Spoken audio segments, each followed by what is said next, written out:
Welcome to the Bioethics Babe podcast, where we examine the tough questions in human flourishing in light of science, faith, and culture. I'm your host, Irina Grosso-Agnew. Now let's dive in.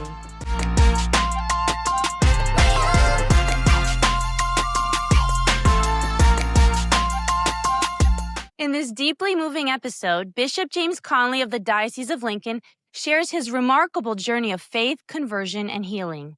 From his path to the Catholic Church and his vocation to the priesthood, to his honest reflections on struggling with depression and finding hope in Christ, Bishop Conley offers a profound Catholic perspective on mental health, reminding listeners that holiness and healing can be achieved even amidst mental struggles. He opens up about what led him to write his pastoral letter, A Future with Hope, how faith and therapy can work together, and why surrender and community are essential to the healing process. With his characteristic wisdom, humility, and warmth, Bishop Conley reminds us that even in darkness, God is still there. Ultimately, he offers a message of hope, encouraging those in darkness to reach out and seek support. Bishop Conley brings the same depth of faith and experience to his wider service in the church, including his roles as Episcopal Advisor to both the Catholic Medical Association and the Catholic Healthcare Leadership Alliance. I hope you enjoy our conversation. Today, I'm honored to welcome Bishop James Conley, the 9th Bishop of the Diocese of Lincoln, Nebraska, to the Bioethics Babe podcast. Born in Kansas City and raised in Overland Park, Kansas, Bishop Conley converted to Catholicism while studying English literature at the University of Kansas. After graduation, he continued the university's Integrated Humanities program, which helped deepen and shape his Catholic faith. After discerning a call to the priesthood, Bishop Conley entered Mount St. Mary's Seminary in Emmitsburg, Maryland, and was ordained a priest for the Diocese of Wichita in 1985. He later pursued advanced studies in Rome, earning a licentiate in sacred theology from the Accademia Alfonsiana, part of the Pontifical Lateran University. Over the years, he served as a parish priest, director of the Diocesan Respect Life Office, chaplain at Wichita State University, and as an official in the Vatican's Congregation for Bishops. In 2008, Pope Benedict XVI appointed him Auxiliary Bishop of Denver, and in 2012, Bishop of Lincoln, where he continues to serve today. Fun fact, we had the privilege of having Bishop Conley concelebrate our wedding and receive our vows. We were joined by 11 concelebrants, including Archbishop Joseph Naumann, Bishop Conley, of course, and 9 of our priest friends. Bishop Conley is truly salt of the earth, kind, funny, humble, a truth teller, and a joyful apostle for Christ. My family and I are blessed to call him a friend, and today he'll bless all of us with this important conversation on his faith and health journey and the Catholic view of mental health. Your Excellency, thank you for joining us. Thank you for having me, Irina. So before we dive into the topic of mental health, can you share with our listeners your conversion story to the Catholic faith? I'd be happy to. I'll do the short version because I could talk forever on that.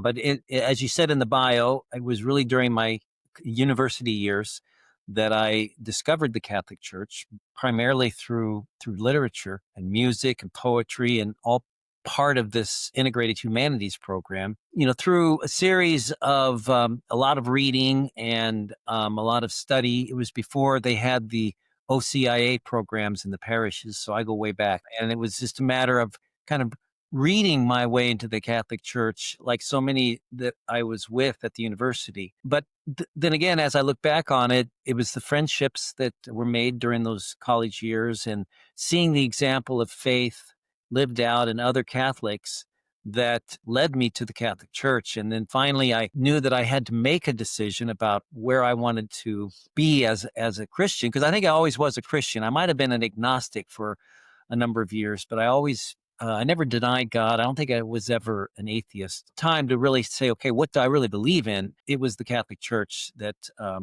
I found a real home in, and Newman, as I mentioned, and I took his motto as my Episcopal motto. So John Henry Cardinal Newman, now doctor of the Church, had a big influence on me. His life, who also was a convert to the Catholic faith, and this is example and how he kind of came to his faith in a university setting. So Newman had a tremendous impact on my decision to become a Catholic. And as he said, so beautifully, to be deep into history is to cease to be Protestant. And so that was really what, when I started to look at the Catholic Church in history and see and trace it all the way back to Jesus, it was really the historical claim of being the one church that could trace itself all the way back to the apostolic times and to Jesus himself that convinced me that this is the church I needed to be in. And so I became a Catholic at that point. That's beautiful. Well, we're both in the convert club, and I think converts make good Catholics.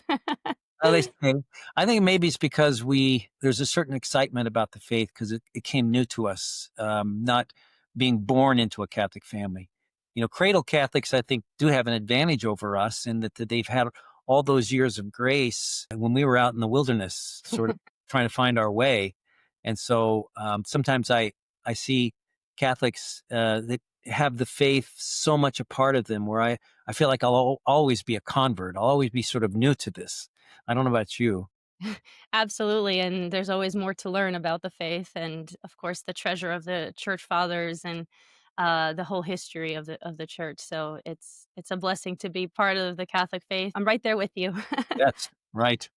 So you mentioned John Henry Cardinal Newman and the motto that you took, which is "Cor ad cor loquitur," which means "heart speaks to heart." Why was that so impactful on you? Well, I think really it spoke to me because it really was the way Newman lived his life. And his life was built upon friendships that he made throughout his life. And when I finally had to decide a motto, and they don't teach you that in the seminary, that if you ever become a bishop, you've got to choose a motto. And I didn't really know about that. And so when I had to do that, I was looking through the scriptures, of course, first. And then one of my friends actually told me, he says, why don't you just take Newman's motto?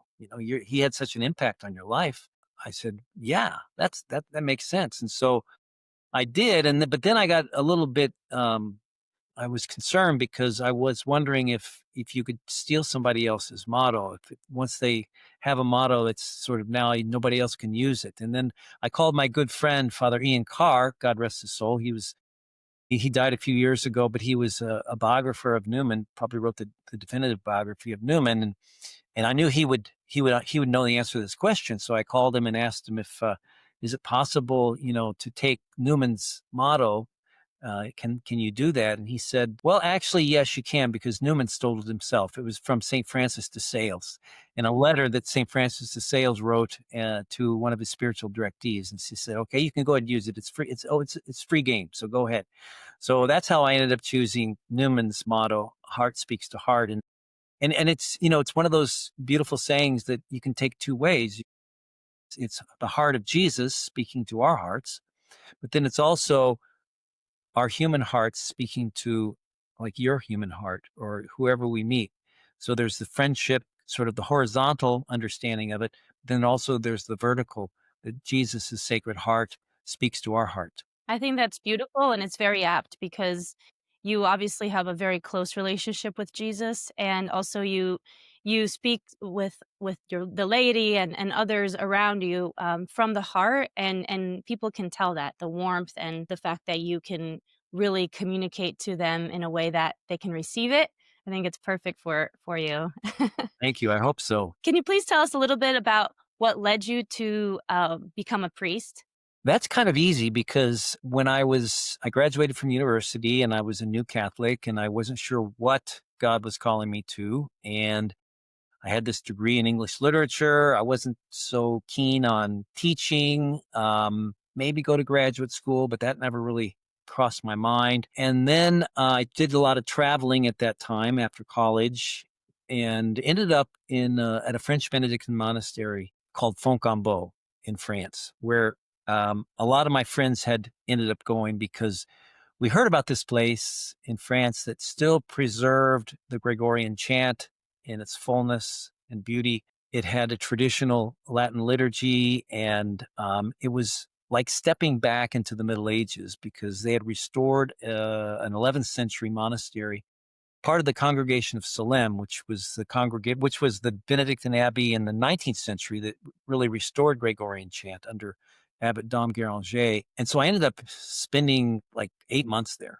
And that's when I first started thinking, gosh, maybe God is calling me to be a monk. I know I wrote a letter home to my mom, and it freaked her out because then she knew if I became a monk that, somehow, I would end up in this monastery and she'd never see me again. My mom and dad never see me again. And so after a while, I thought, well, no, I don't think I'm being called to be a monk. I think I'm being called back to my home country. So I went back, and I thought I was called to be a husband and a father. I thought I had the vocation to marriage. And so a lot of my friends were getting married. I was in my mid-20s, and I was actually dating a girl. I started dating a girl, my first Catholic girlfriend. And I thought, well, this is what I'm supposed to do: get married, have 10 kids, raise a nice Catholic family. She was Catholic. Then something happened, and it was exactly on October 4th, 1979, the feast of St. Francis of Assisi, that the new Pope in Rome came to the United States for the first time. John Paul II came to Boston, New York, Philadelphia, Washington, Chicago, and Des Moines, Iowa. And of course, Des Moines, Iowa was the closest to Kansas. And a bunch of us all piled into vans, and we drove up to Des Moines. And it was a beautiful setting because it was an outdoor mass on the Feast of St. Francis. It was during harvest season. There were big hay bales piled up behind the altar. And it was rainy all morning long. And all of a sudden, the clouds parted, and out of the sky descended this helicopter. And there was this white figure in the helicopter that everybody was looking up at, and he was waving, and he landed right next to the altar, and he got out, and 300,000 people were there in this beautiful rural setting. And, he vested and ascended to the stage and had this beautiful mass, and everybody was just taken by him. Like, it happened wherever he went, especially those first few years. It was before he was shot. So he was still very vigorous and, very manly, and had a commanding presence about him. And at the end of the mass, I remember there were a few of us that there were some people in wheelchairs that were seated around us. And somebody said that, that there's a special place for these people who are disabled. If some of you young fellows want to pull these wheelchairs up, these people will get a good place. And so I knew that if I did that, I had to stay up there with them because somebody had to bring them back. And so this was sort of my ticket to the front row. So not too altruistic in my motives, but anyway, a couple of us wheeled some people up there, and we were there right in front during the whole mass. And at the end of the mass, as he was wont to do, he came down and he blessed all the people. At that point, he was maybe 20, 30 feet in front of me. And before he came down, he said, "Now, young men, consider the priesthood, follow Jesus, follow me." And those were really the last words when he came down. And I was just struck by those words. And I never really thought that maybe God was calling me to be a parish priest. I thought about being a monk, but I didn't think God would be calling me to be a parish priest. And so he walked right in front, blessed these people. And I, to this day, I can still see his blue eyes, his cobalt blue eyes, and looking at me. And I think he winked at me, but I'm not sure. Maybe that's just in my imagination. And really, it was from that moment at that mass that I received the call to the priesthood. And I went back, and at the time I was living out in the country with some friends of mine who had just gotten married. Two couples got married, and I was sort of the fifth wheel, kind of waiting to get married. And we were harvesting that fall, and I just kept thinking, the priesthood, the priesthood, the priesthood. Finally, I decided I needed to talk to somebody, so I talked to my girlfriend, and she actually made the appointment to visit her pastor, her family was very close to her pastor, Monsignor Walsh, God rest him. And so she actually set the appointment up, and I went down to Wichita. That's how I ended up in Wichita, because she was living in Wichita and she was a school teacher. I met with Monsignor Walsh, and he said, he says, maybe you should talk to the bishop. And so he made an appointment with the bishop, and I talked to the bishop. And by January, I was off to the seminary. I mean, it happened that quickly. Now, there's a much longer process these days, and I think that's good. It was just a matter of phone call. Do you have a bed for this guy? And that was it, So now they do a much more lengthy process, which is good. But for me, it happened boom, boom, boom. And in January of, I guess that was 1980, just 4 months after the Pope came, I was in the seminary and just never looked back. Wow, that's beautiful. And we were both touched by Pope John Paul II. My family, once we converted, he came to Giant Stadium. I didn't have front row seats or close up to up to him, but he really touched our hearts. That was very soon after our conversion as a family, and so we were very deeply touched by Saint John Paul II's life as well, and the holiness that he exuded. And kudos to your ex girlfriend for Yes. being so gracious and No, in allowing you to pursue your vocation she and was helping you to wonderful. She pursue was it. very selfless. Here's another little side note, which I think is neat. So yeah, she did want to be, she didn't want to come between God and a vocation to the priesthood. She loved the church so much, and so she very selflessly just sort of bowed out. And so fast forward, I'm in the seminary for 5.5 years, ordained a priest. I'm assigned my first assignment to St. Patrick's Parish in Wichita, and lo and behold, my girlfriend Kathy, who had met a fellow during the time I was in the seminary and just got married, moved into that parish and had her first child, and I Wow. baptized her first child. So Wow, that that's was a beautiful. nice little sort of full circle. Exactly. Wow. Thank you for sharing that. Actually, I wanted to ask you about another very impactful experience in your life, which was that you had the privilege of baptizing both your mother and father and receiving them into the Catholic Church in 1991. So, can you tell us a little bit more about that experience for you? Sure. I mean, next to my ordination day, that was probably the happiest day of my life. When you're ordained a priest, they tell you to put some special intentions on your heart as you lay prostrate there, giving your life to God in the church. And so, one of the petitions I had was for the conversion of my parents. They were good Christian people. We didn't go to church much growing up. My father's side of the family was Baptist. My mother's side was Presbyterian, but there really was no formal religious training in our home. Me and my sister just kind of grew up in that house and that family. So when I converted during my college years, my parents kind of were influenced by that program I was in at the university, and then they met my friends, and a lot of my friends were Catholic. And then, of course, when I became a seminarian, they met a lot of other friends who were also seminarians, and so they kind of had this slow introduction to the Catholic faith. I think it was after my first assignment, I was assigned to St. Patrick's, the same parish I mentioned earlier, and my pastor, who was an Irish priest, born and raised, the Donald O'Hare, with a heavy Cork accent, Irish Cork accent, and my dad fell in love with him, and they would come down and visit me. And of course, this newly ordained priest, the parishioners, just sort of fawned over this baby priest. And my mom couldn't believe how the ladies in the parish treated her son, and so that was a great introduction to the Catholic faith for them. And then when I went off for graduate school after being ordained 4.5 years, while I was in Rome studying,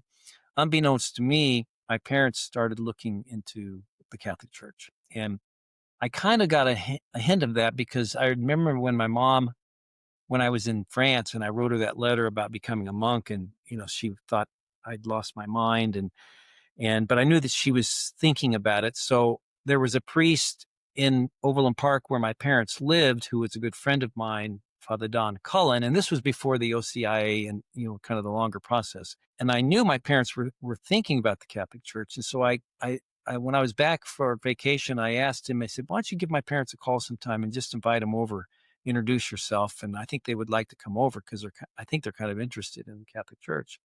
So he did that, and sure enough, they came over for dinner. He liked to cook, and my dad hit it off with him.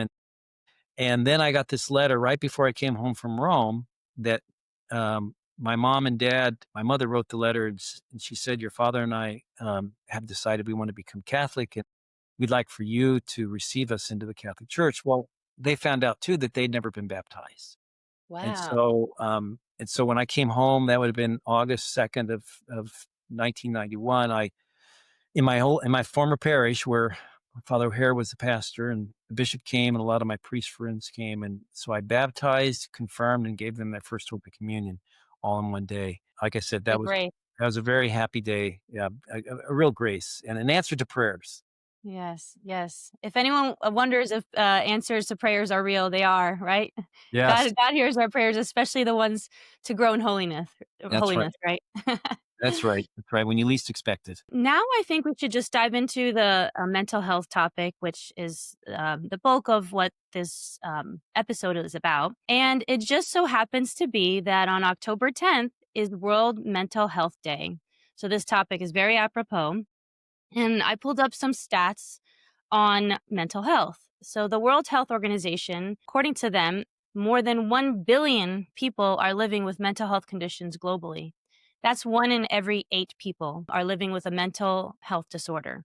And so this topic is so important because it affect us personally, or it may affect friends and family of ours, and so we are surrounded by it, and I think that because there's so much stigma surrounds the mental health issue, I think it's really important to just take that on, and I think that with your witness, you did so beautifully. Bishop Conley wrote a pastoral letter in May 2024 called "A Future with Hope," and in that pastoral letter, you shared your own struggles with mental health. What motivated you to write that letter publicly at that point in your ministry? Well, as I mentioned in my family upbringing, I really did come from a good family. My parents were married for 59 years until my father died.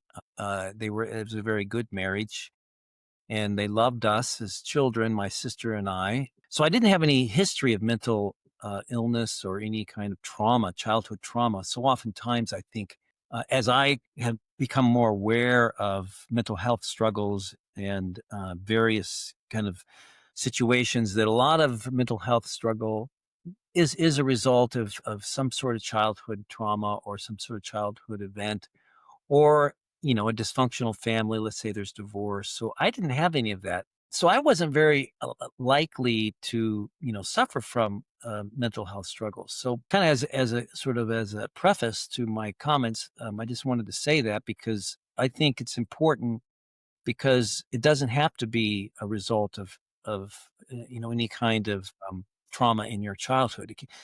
Mental health struggles can happen to anyone, no matter how stable your life has been, how wonderful of a family you came from, or even how strong of a faith background you have. It's part of being human. I mean, we are fallen human beings, and that means that we have a human nature, and sometimes that bodiliness of our being has struggles. It's just the way it is. It's like anything else, any other kind of health struggle. So for me, my problems really began in the late teens, 2018, 19, 20, kind of leading up to COVID. I was, all of my life, I've always been very kind of a positive person, and I wasn't given to, depression or anything like that. I've always been pretty happy-go-lucky, and the way I looked at life. It was really through kind of the pressures of being a bishop that my Mm, troubles began, and they were a combination of things that sort of, like, I could call it a perfect storm. If you'll recall, those who are Catholics, and even non-Catholics will remember that the summer of 2018 was the Cardinal McCarrick revelations about the horrible scourge of clergy sexual abuse. It just exploded.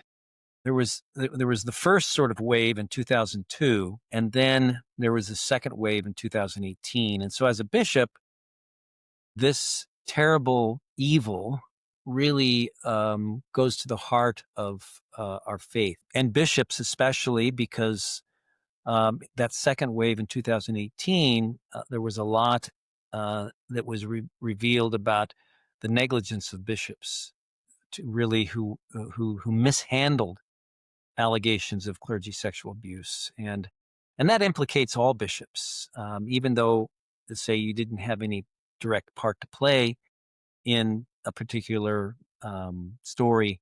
Still, though, affected by it because it was, your predecessor or three bishops before you or a bishop in a different diocese. It was also the same summer that the Pennsylvania grand jury report was released, and all these horrible stories, terrible, terrible crimes and sins against young people. And it was just a real painful time to be a Catholic, really, quite honestly, and especially to be a bishop. I really felt uh, I had a heart for those victims of clergy sexual abuse and those who had been carrying this terrible thing for so long. In my own particular diocese, there was a couple of incidents of priests that had to be removed because of misconduct, sexual misconduct. Thanks be to God, and very few with minors, but there were some that were, particularly difficult cases, and I felt like I was acting correctly, and I did what I was supposed to do. And then when in the fall of 2008, there was a attorney general investigation in all three dioceses in the state of Nebraska, and so we had to turn over all of our personnel files, and we did that. We did that immediately according to the law.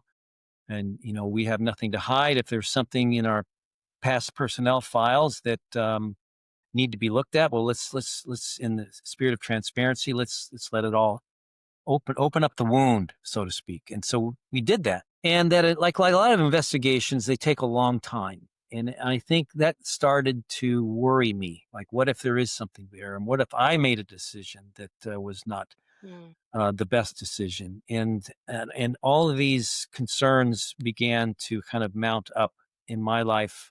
At the same time, my sister was diagnosed with breast cancer. I had a priest, fairly young priest, who was struggling with alcohol. We tried to get him help, and he ended up dying suddenly because of alcoholism. I had to close two struggling schools, which is always very dramatic and traumatic. These schools just were not sustainable anymore. They were some of our oldest schools in some of our poorest neighborhoods, and so that was really difficult. So all these things started to kind of press down upon me. And in that fall of 2018, and the first kind of indication that something wasn't right was the fact that I wasn't sleeping, and I didn't realize that I wasn't sleeping. And then about, I think maybe October of that fall, I woke up one morning and I had this ringing in my ears, which is tinnitus. And it's and it's brought on also by stress. So I had the ringing in my ears. I wasn't sleeping, and I was trying to figure out, navigate all of these challenges. We formed our own task force to look at our files to make sure that everything was documented and everything. We were being very transparent for all of that we had in our files. And then week after week, I'd lay in bed at night and just sort of run through all these cases in my mind. And I made the big mistake, and looking back on it, hindsight's 2020. I was thinking wrongly that I had to solve all these problems. That I'm the bishop, that it's up to me to fix everything that's broken and to heal everyone that's hurting, and to correct all the wrongs that were happening, which is very, very much prideful, to think that, I can do that. First of all, no one person can do that. And to think that, that even as a bishop, that you're the one responsible for all of this is really not good thinking. But that's the way it was. And I thought that I'd so I just laid awake at night and thought through all these things. And, time went on into the winter of 2019, and things weren't getting better. And finally, in March of that year, 2019, I needed to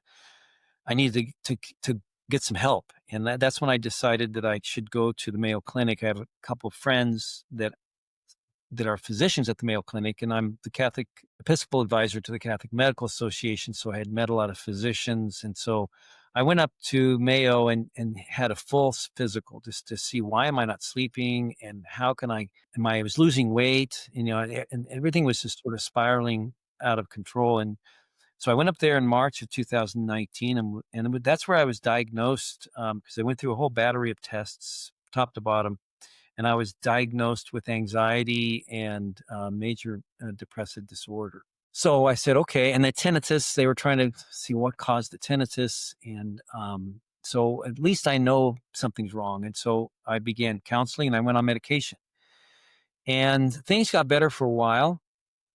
And through that summer of 2019, but then I only kind of got to a certain point. I was still not really sleeping, and things were still unresolved with regard to all of the investigation hadn't concluded, so there was a lot of fear about what's going to happen. And in the fall of 2019, it was really my sister that was home visiting my family, and she said, "You look terrible."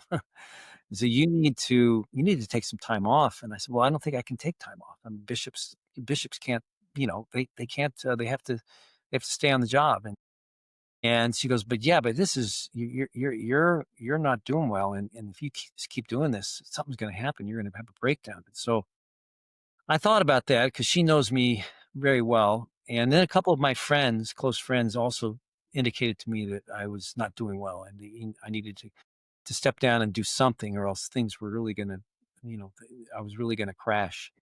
So I talked to one of my best friends, Archbishop Coakley, the Archbishop of Oklahoma City, and a few other bishop friends that they said, well, why don't you go to the nuncio and ask them if you could take some time off and attend to your, mental health and your physical health and everything else. And Bishop Jim Wall, who's the Bishop of Gallup, New Mexico, said, why don't you go to Phoenix for the winter? Get a lot of sunshine. And Bishop Olmsted, who was in Phoenix, was my former bishop in Wichita and a priest of Lincoln. I called him up and said, if I get some time off, could I come down? And he said, sure, come on down. We've got a nice little retirement retreat center that you can stay. We have a number of retired priests that are there.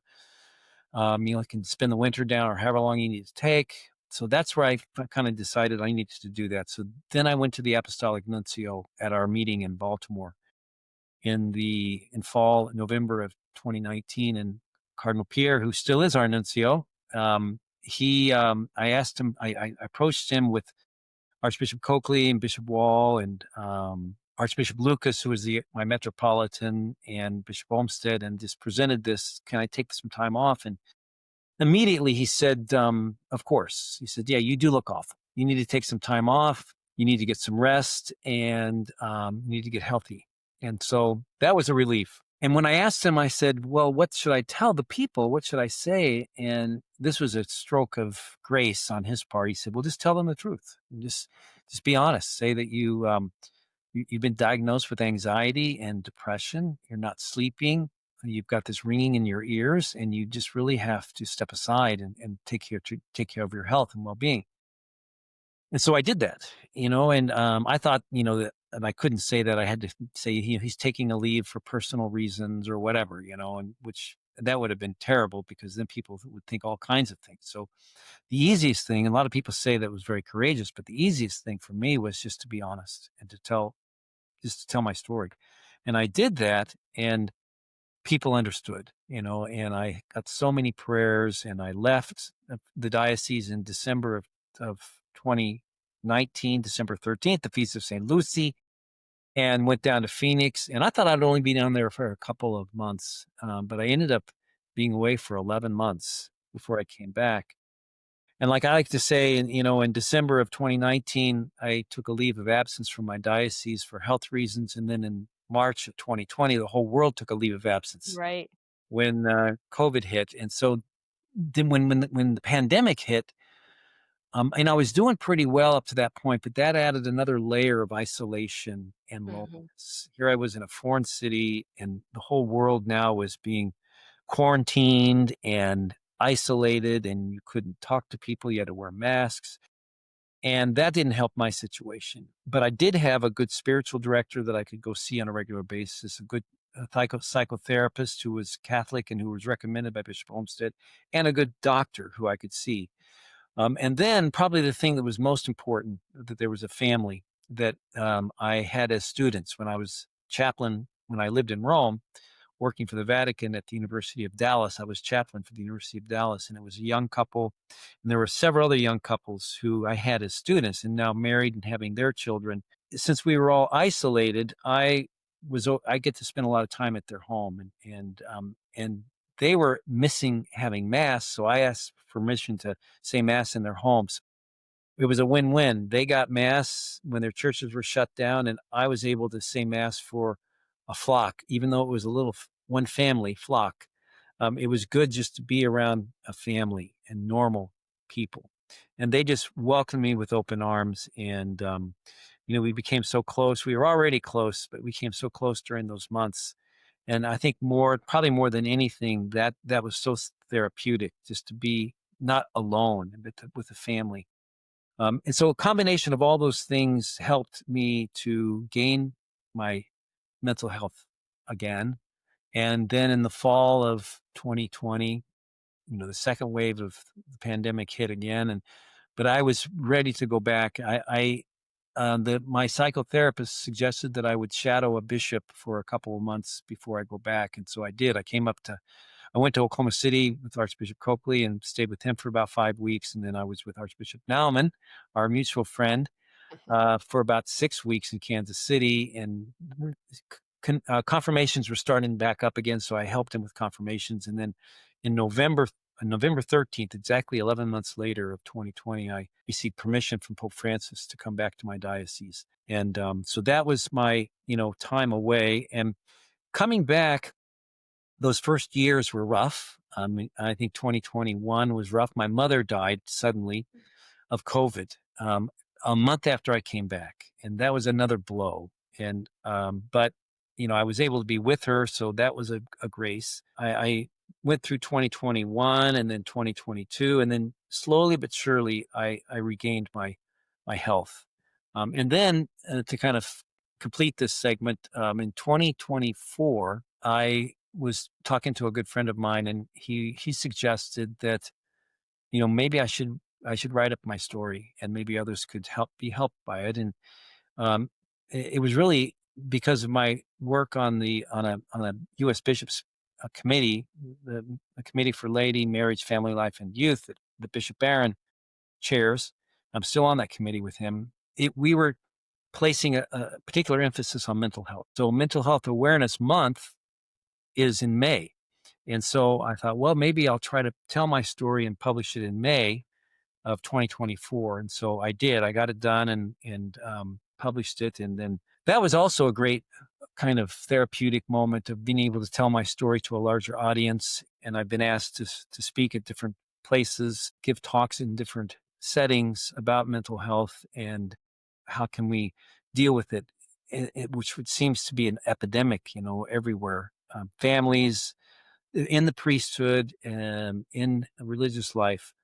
And so that's kind of full circle how I ended up writing the pastoral letter. Thank you so much for sharing that, and it does take a lot of courage to share that with the world, essentially. But I think that in your witness, you have helped and you are helping people as they are dealing with their own mental health or with friends and family who are also dealing with that. You mentioned that you had some physical symptoms. You had the insomnia, the tinnitus, anxiety, depression, but then there was also the emotional aspect, which was the loss of joy or fears, all the things that you were talking about as the diocesan investigations were happening. Which of those symptoms, whether it was the physical or the emotional ones, the psychological, what would you say was the hardest to bear, and how did it affect your daily life and ministry? Yeah, that's a very good question because once I went away, and I was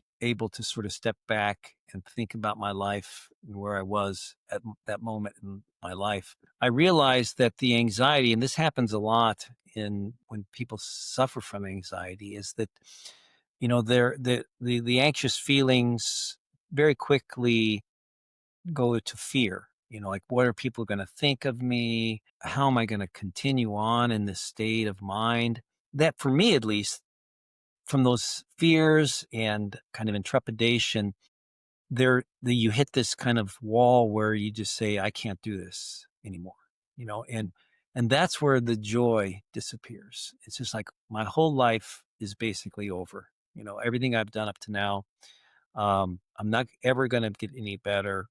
And, then the depression comes in, and I can't.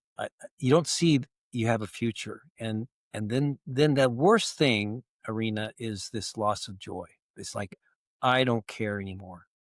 I don't, I just, and I can see now. I didn't have really strong suicidal ideation, but I could see it. I could see it. Like I even thought, well, maybe I'll just accidentally step out in the street and I'll get hit by a car, and that'll just end it all right there. I mean, and I can see where people get these ideas that they don't want to be here anymore, and facing the world and the demands of the world, you just can't go on, and so that really was the worst of it all, was just to say, like, and I it was so foreign to me because like I said, I always was a very optimistic person, filled with joy, kind of happy go lucky, never really had dark thoughts, ever.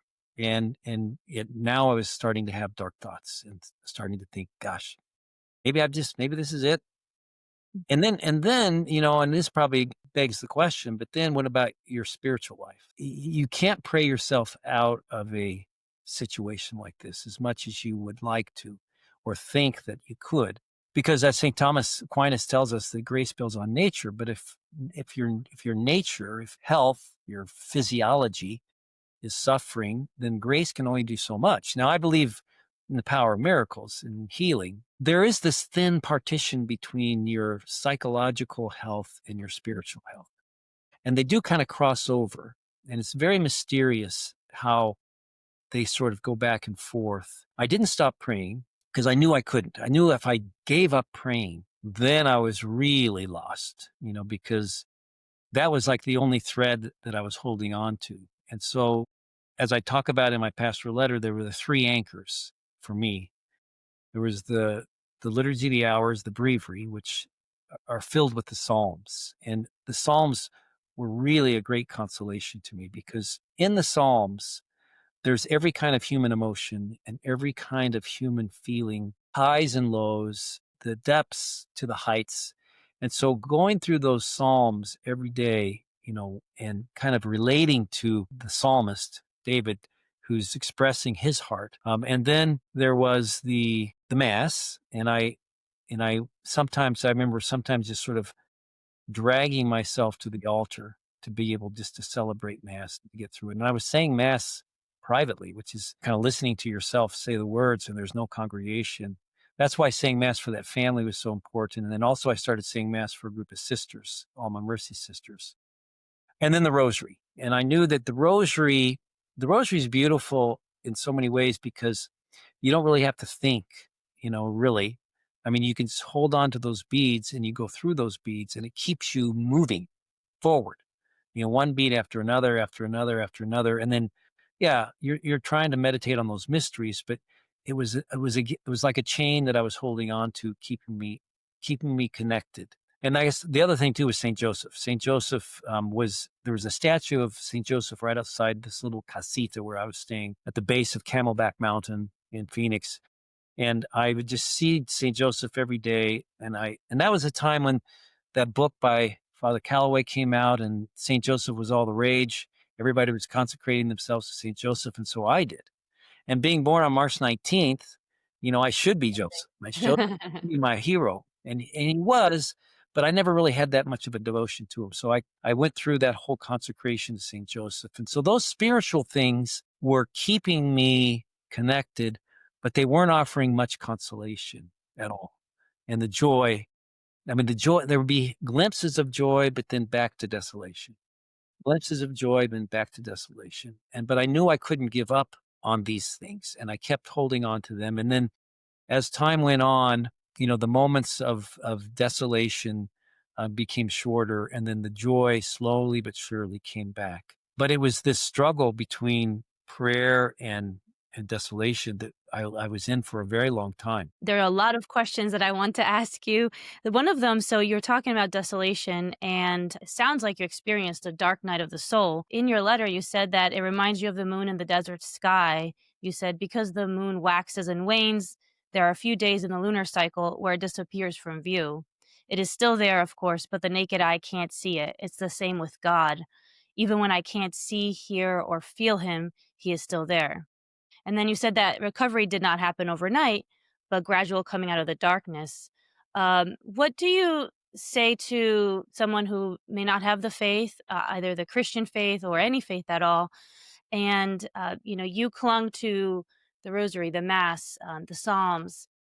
What can someone who doesn't have the faith cling on to? And of course, the sacraments as well. What would you say to somebody who doesn't have any faith? Well, I think I would say that there I just when you were talking, I just had a flashback of I remember stepping outside of this little casita I was in, and about midnight, the moon would always be in the same place, and I would just stand there and look at the moon, whether it was full or half or even a quarter, and I would just take consolation in knowing that that's there, and that there's an order to these heavenly bodies.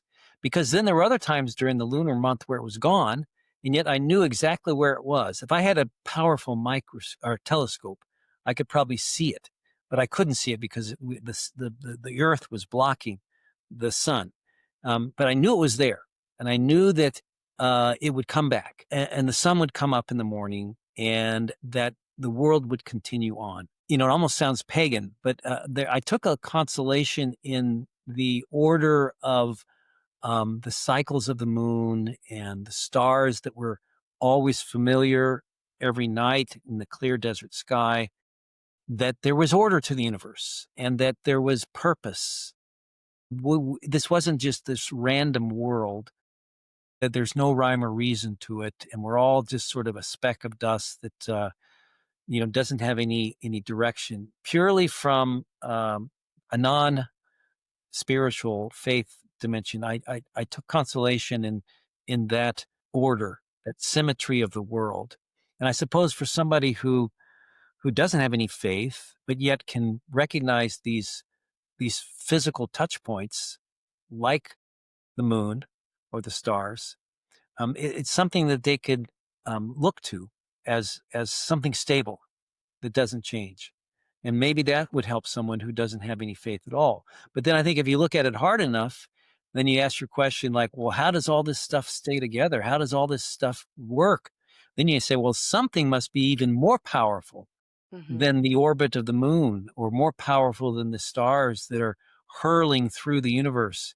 There's got to be some intelligent design around all this. You stated it so beautifully, and I do think that obviously, even if you don't have faith, you can see the beauty of what God has created, what we see as what God has created, and the intelligence of it, which is part of the whole reason for the Bioethics Babe podcast, that you can actually see intelligence in the created world, in biology and science, and whether you have faith or not. So I wanted to ask you, okay, so if for someone who may have the faith and clinging to the faith, and you mentioned that times it felt like a chore to go to Holy Mass or the Rosary or the Liturgy of the Hours, but why is it important to stay the course in a spiritual life, even if you're experiencing spiritual dryness? And how important are prayer and the sacraments in the healing process? Right. I think there's where that virtue of perseverance really comes into play. And, it's more than just kind of white knuckling it. Sometimes we do have to do that because it's the only way we're going to get through a particular struggle that we have. Everything's in your head, which is really terrible, because I remember one of my friends, Chris Stefanik, Chris Stefanik does a lot of things. I remember one talk he gave to a bunch of high school kids. He said, the mind is like a deep, dark forest. You never want to go in there alone, and it's true. You don't want to go into your thoughts alone, and to get out of your thoughts. And that's where I think getting out and going for a walk, for example, or run if you can, riding a bike, a walk in the woods, that helps you to get out of your head and helps you to go on. If you sit, the worst thing I think is just sitting alone in your room and just being in your own head. That's where I think people really get in trouble, because your whole world shrinks down to something very small. And then you get this idea, well, if I just put myself out of this misery, then nobody will ever know. And it'll be over, and that's where the bad thoughts come in. So I guess I'm kind of talking around your question. Why is it important to stay the course in the spiritual life, even if you're experiencing spiritual dryness, and the importance of prayer and the sacraments in the healing process? So then you're like, well, what's the alternative? The alternative is to give up. Okay, I'm going to give up. Well, then what are you going to do? I mean, it's if I think if you look at the alternative and say, well, I can just throw my hands up and not do anything. Well, you're not going to be better off from that. So why not just keep plugging away and persevering? And second part of that is when you talk to people, and this is where a therapist is really good. The therapist will tell you, like mine did, he would say, look, you're not the only one that's been in this spot. You think that you're the only one that's ever come to this point in your life. This is actually quite common, and people have gotten through this, and you'll get through this. And, there is light at the end of the tunnel, but you have to walk through it in order to get to the other side. And that's really your best option right now. Is I know you can't understand it. You don't know why this is happening at this time in your life, and whatever. You just have to put one foot. In fact, one of the things he said to me, which I still have it written down, he said, just show up. Just show up. Sometimes life is just showing up. And don't think too much beyond the present moment, but just put yourself, get dressed, wash your face, take a shower, whatever, walk out the door and just show up, because the alternative is not the answer. Right, and just take that next step, whatever that next Yeah, step whatever is. that next step is. Even if it's the tiniest little step, just take it, and little by little, you will get to where you want to be, actually. I wanted to go back to, what you mentioned about the dark night. It's really a despair, right? Or there's the feeling of an absence of God, but also, I believe that the devil can just tempt us with despair, the hopelessness. What's the point? What's the point of my life? Why does it even matter? No one would miss me. All those types of questions. Could you speak a little bit about the role of the evil one who tempts us and who steals our joy, steals our hope, and puts us in this place of despair, and how people can counter that, because that is very much a spiritual battle as much as it is a psychological one. No, that's a good point, Marina. And I've spent a lot of time with, my spiritual director when I was in Phoenix, but also our exorcist here in my diocese, who is very experienced in dealing with the evil one. It's funny. He has helped me to recognize when the evil one is putting these thoughts in your mind, and knowing that they're not from God. And when you do realize that, you also know from our faith that he's powerless before Jesus. And so I still have it in my breviary, when I get these thoughts, and I do sometimes, and sometimes, and we can talk about this if you want a little bit, but sometimes this last spring, I was falling back again, and one of the things that he taught me was, you just have to rebuke the devil. You just have to say, Satan, I renounce you. I renounce feelings of despair. I renounce feelings of sadness. I renounce feelings of lost and isolation. Everything, just you name it. You keep naming those things, and you repeat that over and over. And I do that, and I do that from time to time. When I'm feeling good, I don't say it as much, but if I start to see that the evil one is sort of creeping around again, I just pull that card out and I start to go through those renunciations, and the lies. You are loved. You are. People do care about you. You do have a purpose. Those kind of things. And renouncing the lies that Satan throws up to us, and then understanding that God is there, even though you can't sense or feel him. That's where I think people really do have to realize that the devil loves to take us to places that are very dark, especially when we're weak, either like, lacking sleep or haven't been eating. Those are times when we're not healthy.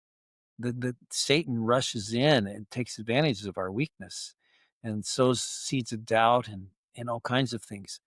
So the evil one, yeah, the evil one is powerless before Christ, and that's where we have to believe in the and have the confidence that in Jesus' name we can banish all these things, because the devil hates the name of Jesus. And if we invoke it over and over again, and he won't, he's persistent, but you beat him back down, over and over and over, then eventually he vanishes. Absolutely. And I've had the wonderful experience of actually doing the kinds of prayers that you're saying, and going to conferences where deliverance was the main topic. Hmm. Just the thought that there are, so you can have personal sins, there are generational sins. And so the things that are plaguing us and could be something that is generational. And so renouncing them in the name of Jesus breaks those generational sins, those generational ties, and releases you of things that hold you back, or could affect your mental health. Which is why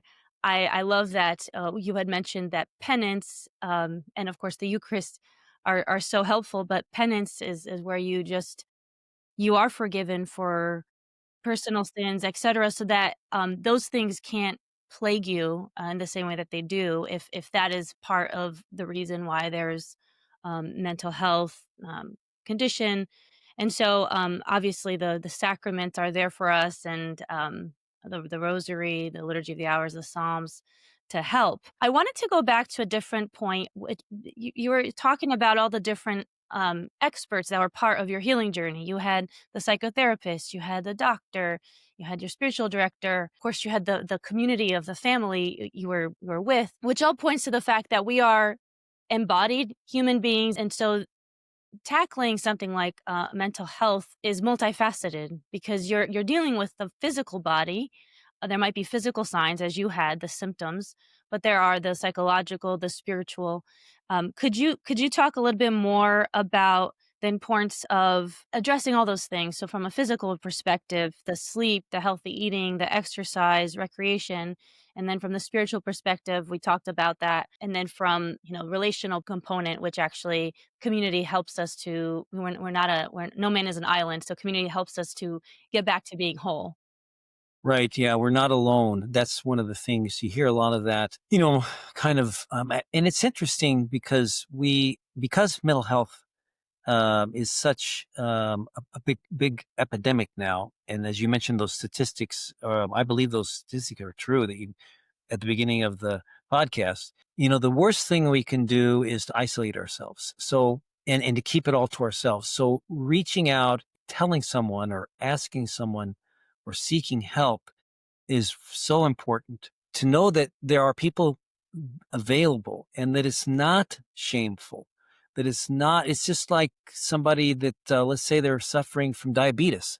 They're not going to be ashamed of, oh, now I got to take insulin, and you're embarrassed about that. Well, maybe you're upset because you're, physically you've got to depend upon something like insulin, but it's part of the human condition. And if we know and believe, and it's true that there are people who are trained professionals in the mental health field that can help us and that are waiting for us to contact them. And oftentimes just reaching out to someone we can trust, who then can maybe find help for us. And the worst is just to not tell anybody because you're ashamed of it, or because you're afraid what people might think, or you're afraid that you might be looked down upon, as somebody who's damaged or who is, not strong, because we have, one of the things that was one of my biggest struggles, and I talk about this in the pastoral letter, is that, and I discovered this working with Dr. Bob Schutz with Healing the Whole Person. I went on a Healing the Whole Person retreat in August of 2021. So I had been back not even a year. And I went on this retreat for bishops. And one of the things I learned through working with Dr. Schutz was that we were a kind of product of our culture. And in my particular situation, my father, who was my hero, he fought in World War II. He was a gunner on an aircraft carrier, and he came back from the war and, fought in the Pacific theater. When he came back, he met my mom, and shortly thereafter, he signed a baseball contract to play professional baseball with the Yankees, and started out in their farm system. And he was a great athlete and all these things. And he instilled all that into me. And so he was my coach all during, growing up. He was my all through high school. He was my baseball coach, and I just looked up to him. But he instilled in me this idea that is very much part of our culture, especially for men. And that is this, what Bob Schutz calls this ungodly self-reliance. Mhm. That we, if we are struggling, all we got to do is work harder. And if we are suffering, all we got to do is just white knuckle it, and then we'll get through anything. And you can be anything you want to be, and you can do anything you want to do, because his generation did that. I mean, they did remarkable things. I admire that ethic, that work ethic, and that kind of stick-to-itiveness that he instilled into me and my sister. That perseverance, those are all good virtues. But bad side of that is that sometimes you can't. Sometimes you just can't fix it. You can't. No matter how hard you work, you just can't do it. And to surrender. And this is where another great prayer, the surrender prayer, became very important to me about this time, that God is the one really that heals us, and God is the one that directs us. And so what we have to do is surrender to him. And it's through our weakness and vulnerability that the power of God works in a beautiful way. And we're actually more powerful, and we're more together when we allow God in through our vulnerability and our weakness. And that, one of the prayers that supposedly John the 23rd used to say during the Second Vatican Council, when it was chaos, he said at night, he said, "Lord, it's your church. I'm going to bed." And that is a beautiful thought, is that you, as a bishop, you're not going to fix all these problems. It's a messy church, and you do what you can, you show up, you do your best, but then you surrender it all over. And so, Jesus, I surrender myself to you. You take care of it. And I actually just still say that over and over throughout Jesus, I surrender myself to you. You take care of it. And there's a certain freedom in that, that it's not up to me, and who are you to think that you can fix everything? But that ungodly self-reliance is in our DNA, especially men. And when they fail, let's say they recognize their weakness. They feel like, that they've failed everybody, their family, their the people who love them. And that's not good thinking. Yes, and we will actually link not only to the surrender prayer, but the beautiful surrender novena as well, which I think is super powerful. But I think that unhealthy self reliance is part of what's causing the mental health epidemic. I think that when people think that they have to do it all themselves, and especially for us who have the faith, we know that Jesus did it for us, right? But we forget, and we think, oh, well, I have to take all of that on. No, no, no. Jesus has it. We are just cooperators. We are participants. We have to be willing participants, but let Jesus do the work. And I have to remind myself of that whenever I want to see a certain outcome. But really, it's no, let Jesus do the work. I'm just showing up, and he can do whatever he wants with this. And it's a daily reminder for myself, and hopefully someone who doesn't have faith can at least surrender to that they don't actually have to fix everything, even if it's not to a certain to God or to Jesus, but that you don't actually have to fix everything in your life. Just take the next step, show up, do the best you can, and take that pressure off, because I think that adds on to everyone's burden, the mental health burden, to be a certain way, to do a certain thing. Another question I have for you is about the medication part, because I think that in a lot of circles, even taking medication, there's a stigma surrounding that. You mentioned that you took medication and then you came off of the medication. Can you talk a little bit about your experience with that, and anyone who maybe has qualms about taking medication to help them, but at the same time, if they want to come off and they want to be free of medication, what are the steps to do that, and what your experience has been? No, that's very good. I've thought about this a lot, because these pharmaceuticals, especially antidepressants, can be very effective to get you forward to a place where your body then can kind of take over. And sometimes you need assistance. You need assistance to get through a period of time that you're not able to do about without the help of a medication. For example, sleeping. Sometimes you just can't make yourself go to sleep as much as you want to go to sleep. And so taking a sleeping medication, again, it's not the same as natural sleep, because I think natural sleep is really the ideal. But let's say you're so filled with thoughts and anxiety that you just cannot fall asleep. Well, there are medications that can help you fall asleep. And then by getting the rest that you need, your body then starts to heal itself because you're not taxing it by exhaustion. Antidepressants, they are very interesting. In fact, one of the best books I've read is a book by Dr. Aaron Karate, I think his name is, and it's called the Catholic Guide to Depression. Aaron Cariotti. He's a psychiatrist and wonderful man, and a great book. Monsignor Syack, who's a priest of Portland, wrote the introduction to it. Who did his dissertation, on some of these aspects. Monsignor John Syack. But anyway, he goes through the whole list of the different kinds of pharmaceuticals, antidepressants, how they work in the body.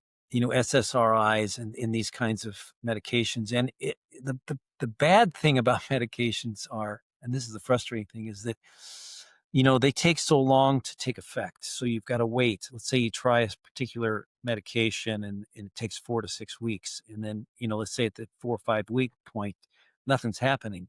Well, you've had 4 or 5 weeks of hell, hoping that, nothing's happening. And your psychiatrist says, well, okay, well, let's try this now.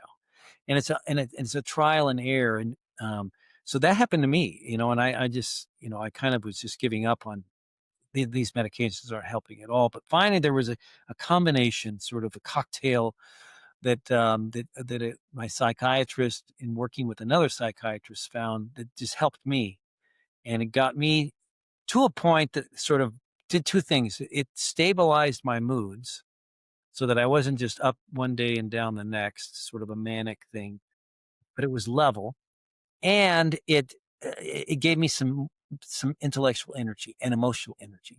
So then I could get through some tasks, and I could get through some things that I had to do, even little things like getting up and going out and washing your car, or something like that. That just seems so simple, but when you're depressed, you don't want to do anything. You don't care. You don't care about doing your laundry. You don't care about eating, care about anything. So if you can get, to this point where you can at least accomplish these very simple tasks, then the body sort of, yeah, I know I'm supposed to eat. Oh yeah, I know I'm supposed to get out. Oh yeah, and then your body kicks in, and then you can taper down off, but you have to titrate off, as you go down. Kind of wean yourself off of these medications, because the optimal thing is to be free of medications. But then some people really can't be free of medications their whole life. They need to be on something, and that's not bad. That's what it takes. That's what you need, and that's what you need. Like I mentioned to you before we went on camera, I was going pretty good for about 5 years, and then last spring, it was like deja vu all over again. I went through this period of time, things mounted up. I was again slipping back into these ideas that I got to fix this, and this ungodly self-reliance, and I could see myself sort of going through, and I got back on. I hadn't been going to therapy for, I touched base every now and then, but I finally got back to my therapist. I said, same thing's happening. I feel like it's all happening again. And he suggested, well, maybe you need to go on a low dose of medication. So I did. And he kind of talked me through some difficult things. And I remember to the day what happened. This was March 25th of this past spring, the Feast of the Annunciation. I just had to get out of the city. So I drove down to the Benedictine sisters in Gower, Missouri, which I'm very close to, the ones that do the Gregorian chant, the Cool. beautiful, where St. Wilhelmina, not Yeah. Saint, Sister Wilhelmina, she's probably saint, but she's the incorrupt there. So I went down, and Mother Cecilia is a very good friend of mine. And so, and she has 60 women, in their community. And so there's bound to be psychological issues, right? And so we talk about that, and I talk about my priest. She talks about her sisters. And so she's somebody I can trust. And I remember talking to her about this, and she was sharing some things with me. And I remember that that morning I reconsecrated myself to the Blessed Mother, because it was on the 25th of March in 1978 that I made my consecration according to St. Louis Marie de Montfort. And again, that surrendering over to Mary was another layer of surrender. But also, which is really important, and I emphasize this more now than ever, especially with those who are struggling, I went for this long walk in the woods behind the monastery with my dog. And I came to a tree, and there was a ladder that was leaning up against the tree. And it was a cloudy day, but the clouds were breaking from time to time. And that ladder was just sort of beckoning to me. I hadn't climbed a tree in decades. And so I climbed this tree. I climbed to the very top, and my dog was looking up like, have you lost your mind? Are you kidding me? And I climbed up to the top of this tree, and I just sat in this kind of fork in the tree. The wind was blowing, the tree was swaying a little bit. I was looking up, and I was seeing clouds go by, and every now and then the sun would come out. Mm. And there was something about that being rootedness in the ground, to see the sky above, the sun. Everything was going to be okay. I wasn't going to slide back, because I had those same thoughts. I'm going to slide right back to where I was. This time I'm going to have to take a permanent leave of absence, And I came down from the tree, and I came back, and I went back to Lincoln. And from that day forward, things got better. But I went back on medication, and I'm still on medication now, a very low dose of an antidepressant, and duloxetine, and sometimes called Cymbalta, and then gabapentin, which is sort of it kind of gives you a little bit of energy, but it's very mild dose. And so I was just talking to my nurse practitioner, who's also a psychotherapist, and he was saying, if you have no side effects, then why go off of it? So I'm still on it, and maybe I will go off of it. And also, I'm taking some mirtazapine, which helps me sleep. I've never slept better. But eventually, maybe I would. But as long as I'm not experiencing any side effects, and I can think clearly, and my energy level is really good, I don't see a reason to go off the medication.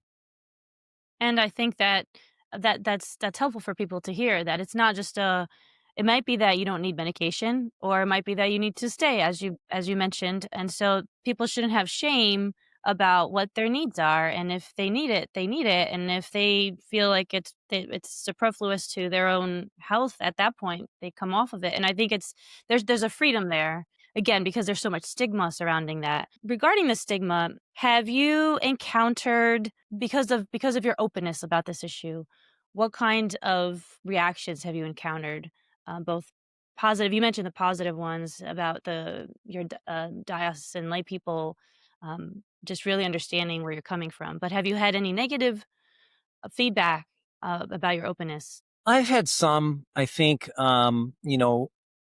maybe people who are kind of on eggshells around me, thinking, I don't want to say the wrong thing. It's more of an awkwardness, I think, on their part than on my part. But I sense that sometimes in people, or, I think people, and I don't mind this, but people who maybe don't come to me or ask me to do things, thinking that maybe that's going to place too much of a burden, and that I'm still fragile. And so that's out of respect. For the most part, I really haven't, I haven't really sensed any negativity, in the sense that, well, he's gone through this, so he's really not fully competent in what he's doing as bishop, but heck, I'm in the fourth quarter, I can almost see the goal line from here. So in a way, and in one sense, I don't care, I'm not looking for anything. In other words, I'm not looking for any promotion. I'm happy where I am.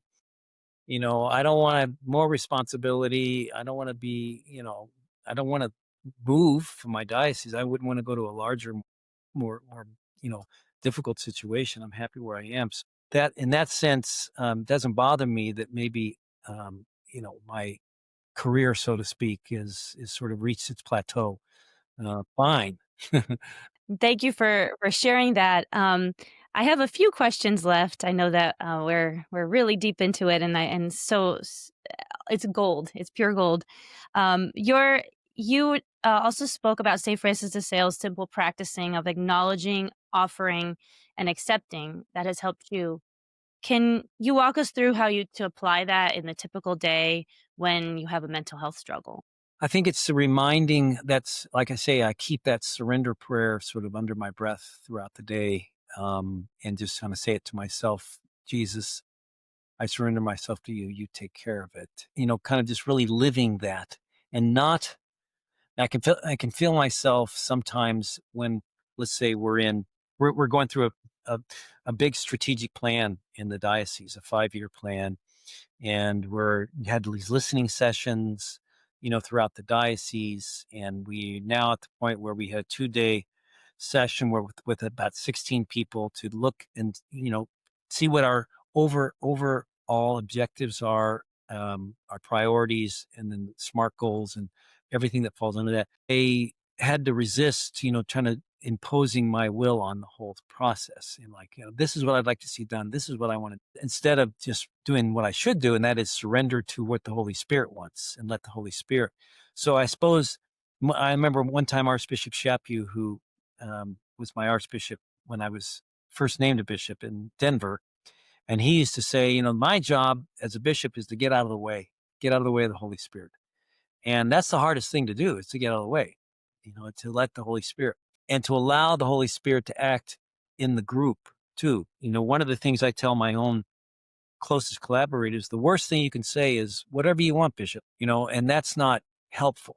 Um, and it's partly because they respect the office of bishop, and, they want me to lead.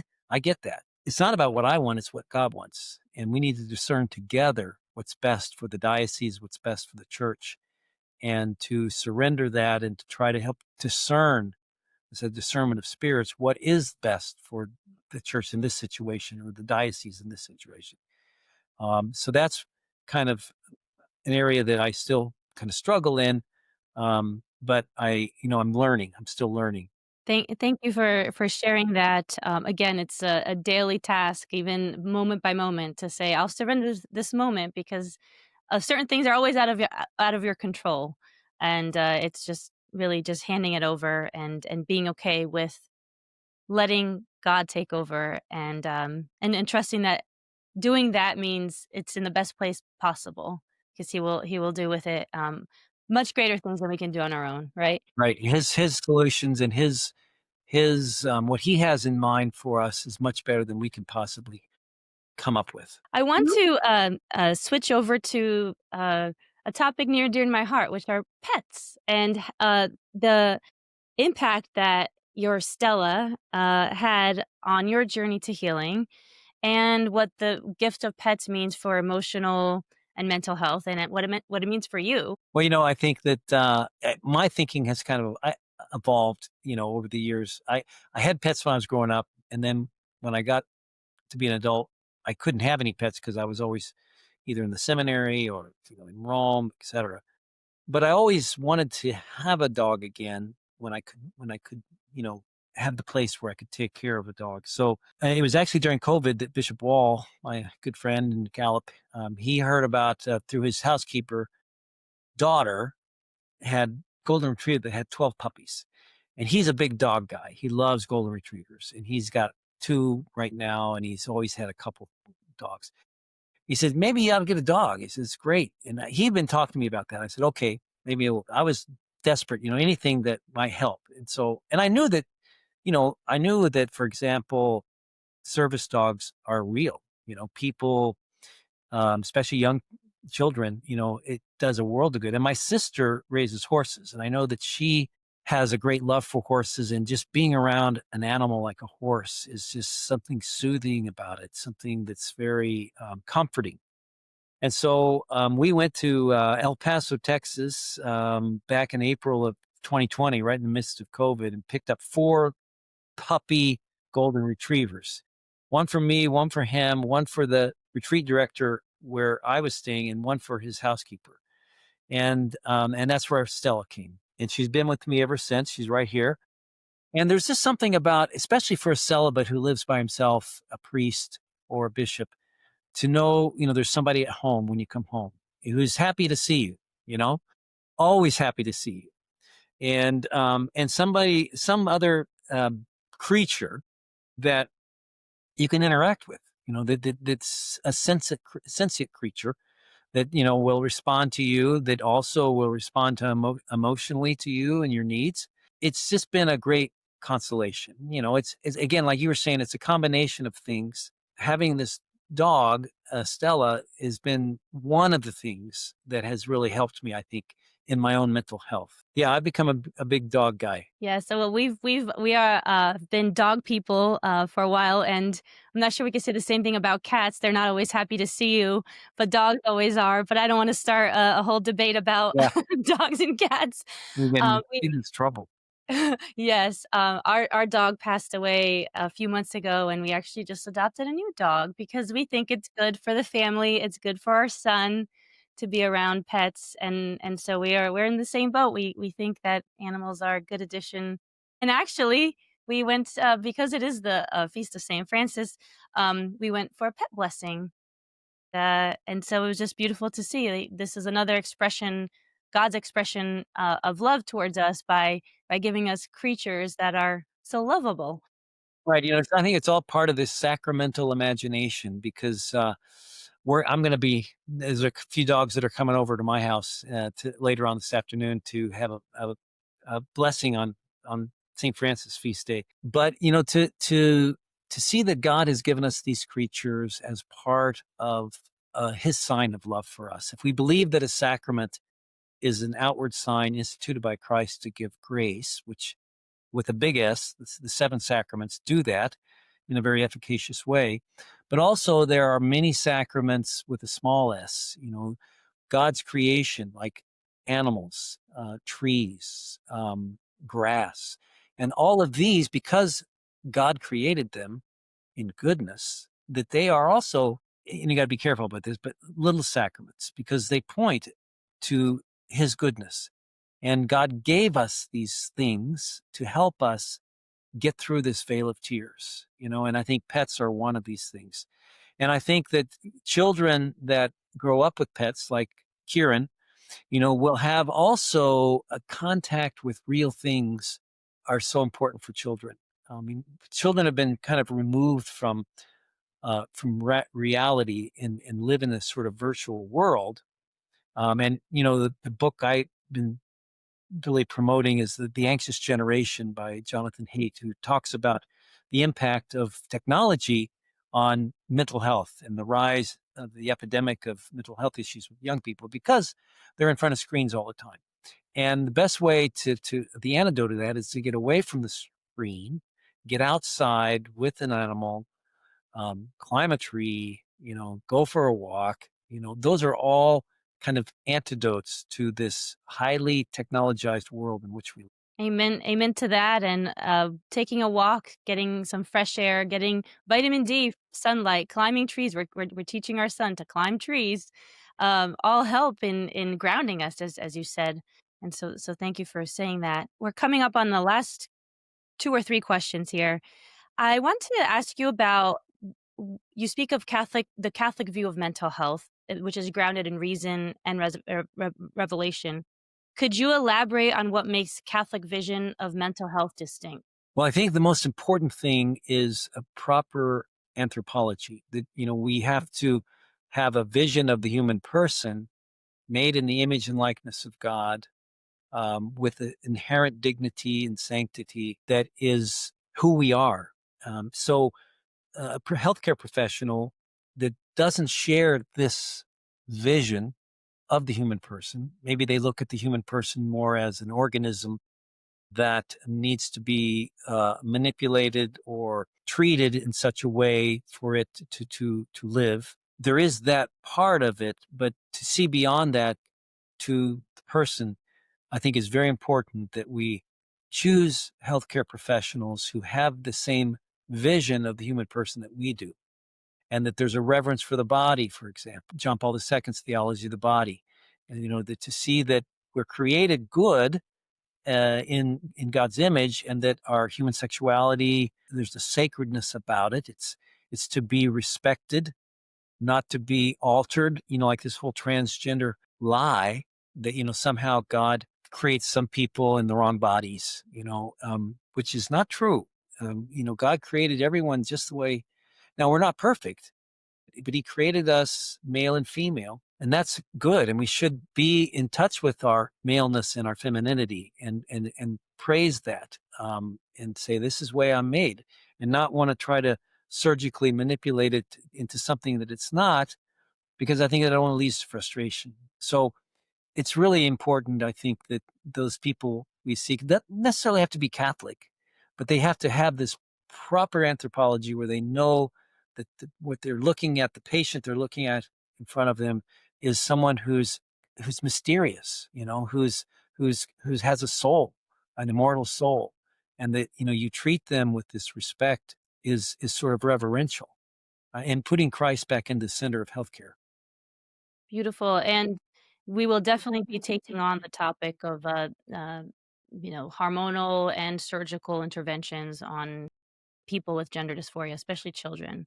So that will come up in other episodes. In talking about seeking wholeness and holiness, and you said that the well-being we were made for is nothing less than the goodness found in Jesus Christ. Can you be holy even if you struggle with mental health?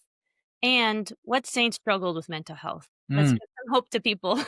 yes, no, I mean, some would say the saints were all crazy. And they were. I mean, Francis, we celebrate St. Francis today. His dad thought he was stark raving mad. And some of the things that Francis did were crazy. Um, but I think that the saints show us a, a side of humanity which is madly in love with God, and that even those saints that did suffer from, and I know there have we'd been maybe they weren't diagnosed with mental health issues, but they probably did have mental health issues. Whether it be depression. I think some of the, I mean, like we talk about. I think St. John of the Cross couldn't really have written about the dark night of the soul unless he himself experienced depression. He knew what it was like to be absolutely isolated and be abandoned, those kinds of experiences that the saints have gone through. But to be comfortable with the fact that God is calling each one of us to be holy, and it doesn't depend on our own ability or disability. God is the one who makes saints. God is the one who makes us holy and sanctifies us, and He sanctifies us in and through our own deficiencies. So whether, let's say, we're manic depressive, or we are bipolar, it's not what this thing you call it now, bipolar. God will use that, to make you holy.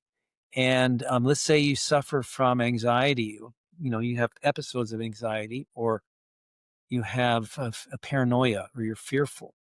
That God will kind of rush into those aspects of your being that are vulnerable, and He will give you grace even in that vulnerable state, so that holiness doesn't depend on is holiness and healthiness. I think that even in struggling with our health and well-being, and let's say we're somewhat deficient in our health and well-being, that that doesn't prevent grace from coming in and healing us. It may not fix whatever it is we're struggling, but it's a source of grace and strength to be able to embrace it and to live with it with joy. And I think, if, like, for instance, uh, those who have disabilities, I mean, gosh, the Down syndrome kids, they're the happiest people on earth, Yes. and they're holy.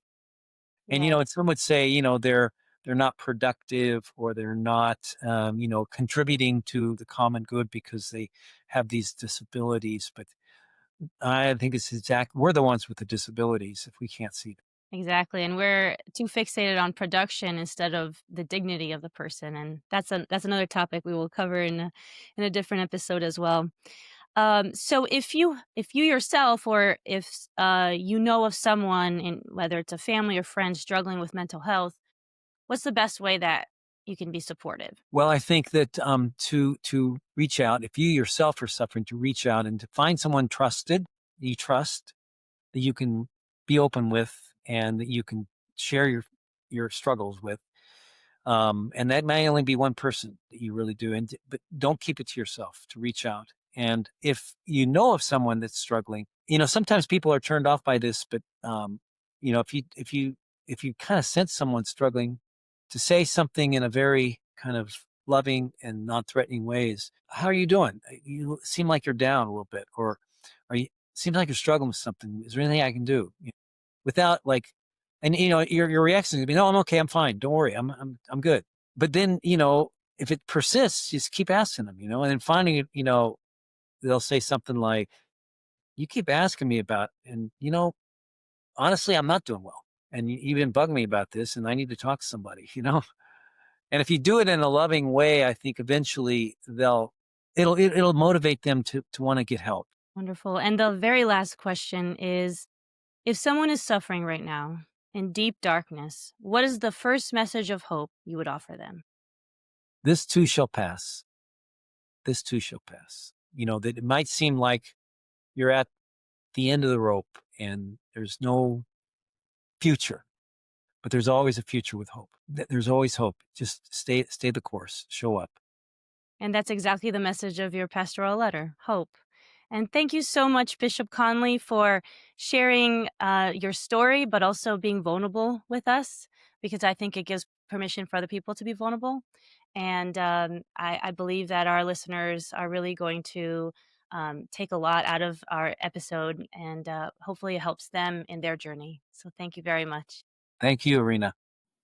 Thanks so much for listening to this episode of the Bioethics Babe podcast. If you've enjoyed this content, please subscribe to my YouTube channel and your favorite podcast platform, and share with your friends and family. Also check out bioethicsbabe.com for the latest episodes and resources.